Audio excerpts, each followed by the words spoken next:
Bonjour. Le karma est souvent imaginé comme un tableau d'affichage divin. Les bonnes actions sont mises en balance avec les mauvaises. Mais du point de vue de Jung, le karma n'est pas un calcul moral. C'est une mémoire émotionnelle, psychologique, ancestrale, mémoire qui s'attarde dans l'inconscient jusqu'à ce qu'elle soit mise en lumière. Carl Jung pensait que notre psychisme n'était pas une ardoise vierge. Nous héritons de bien plus que la couleur des yeux et du tempérament. Nous héritons de peur, de compulsion et d'énergie non résolue, transmises par nos familles, nos cultures et notre passé collectif, soit dit en passant. C'est pour ça que c'est pas mauvais de considérer la psychogénéalogie. Continuons. Ce sont des empreintes karmiques, des échos internes de ce qui n'a jamais été complètement affronté ou guéri. Et elles ne viennent pas seulement dans nos pensées, elles façonnent nos choix, nos attirances, nos rêves et même nos souffrances. Explorons les 4 signes qui indiquent que votre dette karmique, entre guillemets, a été effacée et que vous entrez maintenant dans un nouveau cycle de vie, de renouveau. Signe numéro 1, vous cessez de répéter les mêmes schémas émotionnels. Vous avez l'habitude d'attirer les mêmes types de personnes, les mêmes blessures, sous différentes formes. Carl Jung a dit, tant que vous n'aurez pas rendu votre inconscient conscient, il dirigera votre vie et vous l'appellerez le destin. C'est le karma. Le karma n'est pas seulement ce qui vous arrive, c'est la façon dont vos schémas inconscients continuent à se manifester jusqu'à ce qu'ils soient vus, compris et guéris. Signe numéro 2. Carl Jung pensait que l'âme ne recherchait pas la perfection. Elle a besoin de plénitude. Et la plénitude ne signifie pas que tout est à sa place. Ça signifie que rien n'est repoussé.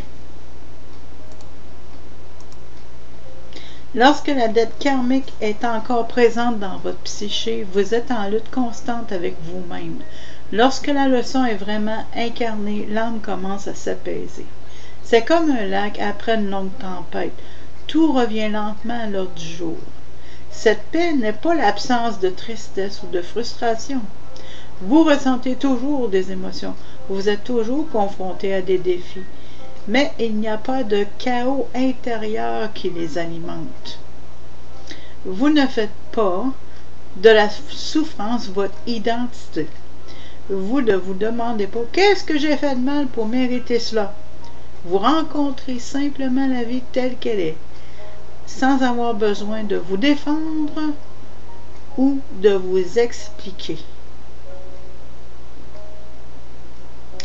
Et ça concerne aussi de ne pas sentir le besoin de se défendre ou de s'expliquer envers d'autres êtres humains.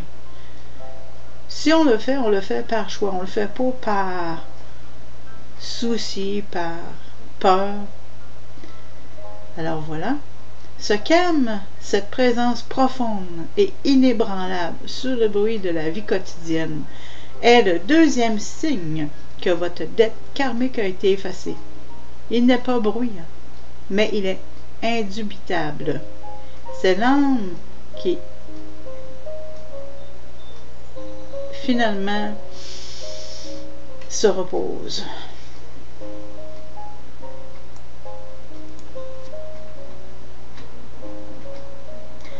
Signe numéro 3. Quelque chose en vous, enfin, sait qu'il est sûr de recevoir. Non pas parce que vous vous êtes battu pour cela, mais parce que vous êtes devenu la version de vous-même qui en a plus besoin. Signe numéro 4. Vous vous sentiez attiré vers un but et non vers la survie. Carl Jung a dit, et je cite en français, « Le privilège d'une vie est de devenir qui vous êtes vraiment. » Ce privilège commence dès l'instant où votre âme n'est plus prisonnière des boucles karmiques du passé. Lorsque vos décisions ne sont pas prises par la peur, mais par l'authenticité.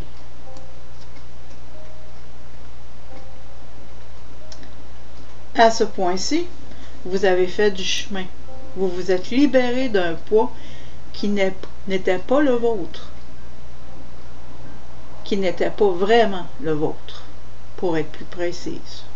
Alors, avant d'aller de l'avant, faites une pause. Laissez-vous aller à ressentir ce qu'est vraiment la liberté. Fermez les yeux. Placez votre main sur votre cœur. Ressentez cette partie de vous qui a vécu des vies de douleur, d'amour, de regret et de résilience. Sentez les échos des choix faits et des leçons apprises, le poids que vous avez porté sans même savoir pourquoi. Maintenant, demandez-vous quel schéma karmique j'ai libéré. Quelle partie de moi se sent légère, ouverte, libérée comme jamais auparavant? Quelle nouvelle histoire attend de se déployer à partir de cette table rase?